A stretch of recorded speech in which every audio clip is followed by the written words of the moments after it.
Pumunta nga pala ako mag-isa sa cultist stronghold dahil yung mga kasama ko busi kaka-open ng kahon. Hiningian ba naman ako ng red axe like, tangina, ano ako pro? Kaya iniisa-isa ko na lang sila dahil pag sinabay ko sila ay malamang di na talaga ako makakabalik sa campfire.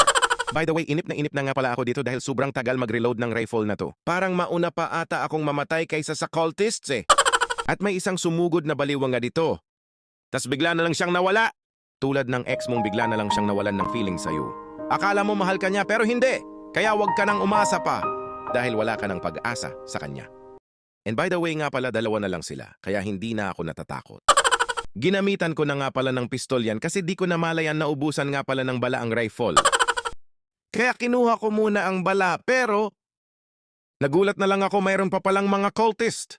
Kala ko kasi naubos na at pinagtutulungan na nga nila ako dito. Pinag-aagawan nga naman. At namatay nga din yung dalawa kong kasama kaya ako na lang ang pag-asa nila. Tangin na tong isang cultist na to, dikit ng dikit ang baho naman ng hininga. Nahimatay tuloy ako dahil sa baho ng hingina niya, tangina. Kaya dito na nagtatapos. Teka lang, ikaw na nanonood, naka-follow ka ba? Kung hindi pa, ito na ang tamang panahon para i-follow mo ko.